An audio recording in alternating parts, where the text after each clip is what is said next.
Materi kita sekarang adalah inverse fungsi trigonometri. Yang pertama, inverse fungsi sinus. Apabila Y sama dengan sin X, maka inversenya menjadi X sama dengan inverse sinus Y, atau X sama dengan arcus sinus Y. Contohnya, yang pertama, tentukan nilai dari A inverse sinus setengah. Kita jawab, inverse sinus setengah itu sama dengan sinus berapakah yang hasilnya setengah? Berarti itu 30 derajat. Atau ini bisa kita ubah menjadi pi per 6. Oke. Kemudian selain daripada 30 yang hasilnya sinus setengah itu adalah 150. Tapi kita masukkan ke sini. Apakah 150 termasuk di sini? Ini kan batasnya dimulai dari min 90 sampai ke 90. Berarti enggak termasuk lagi. Jawabannya hanya 30 derajat. Kemudian yang bagian B, inverse sinus min setengah. Ini sama dengan, di sini ada tanda negatif, berarti kita buat ke depan. Masih ingat yang namanya sudut negatif? Yang pertama, sinus negatif alfa itu sama dengan min sin alfa. Yang kedua, cos negatif alfa itu sama dengan cos alfa. Yang ketiga, tan negatif alfa itu sama dengan min tan alfa. Oke, berarti sekarang yang sinus berarti kita pakai yang ini, menjadi min inverse sinus setengah. Ini sama dengan min sinus berapakah yang hasilnya setengah? Berarti sama 30 derajat. Atau ini kita ubah menjadi min pi per 6. Inilah jawabannya.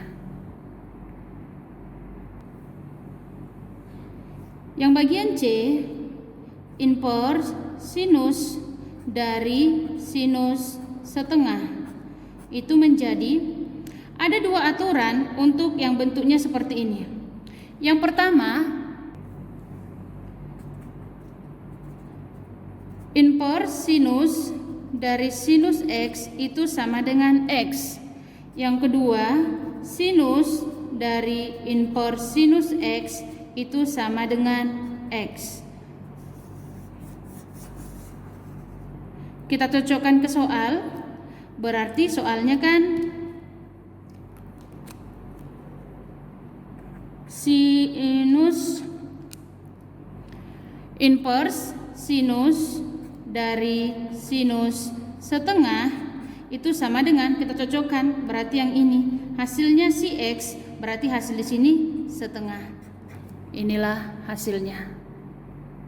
Contoh yang kedua, diketahui sin A sama dengan 12/13. Tentukanlah yang bagian A, tangen dari inverse sinus 12/13. B, cos dari inverse sinus 12/13. Kita jawab ya.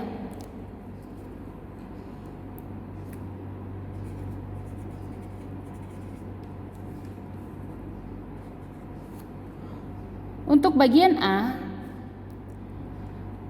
kalau sinus A sama dengan 12/13, maka tangen dari inverse sinus 12/13 itu sama dengan tangen A. Jadi sinus A sama dengan 12/13. Kita sudah mempelajari sinus itu depan per miring. Sekarang kita cari sampingnya. Samping sama dengan akar miring dikuadratkan dikurang depan dikuadratkan, Pitagoras ya. Ini menjadi akar, Yang miringnya 13 kuadrat dikurang depannya 12 kuadrat. Ini menjadi akar 13 kuadrat 169 dikurang 12 kuadrat 144 sama dengan akar 25. Ini menjadi 5. Tinggal kita masukkan tangen A itu sama dengan rumus tangen adalah depan per samping. Kita masukkan depannya tadi 12, sampingnya 5. Oke.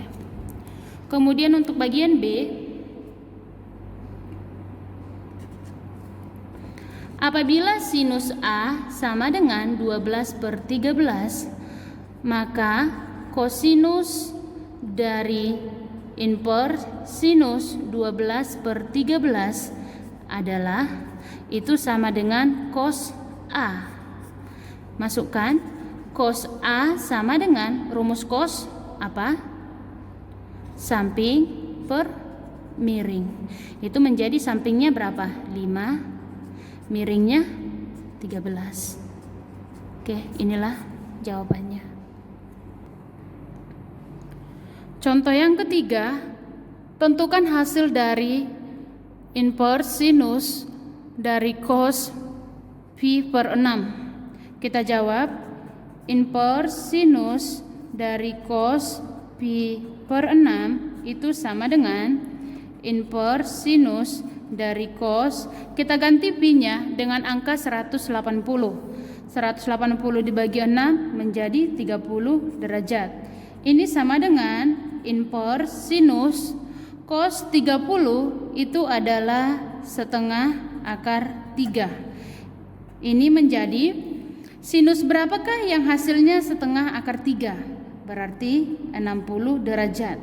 Atau ini kita ubah menjadi pi per 3. Inilah jawabannya.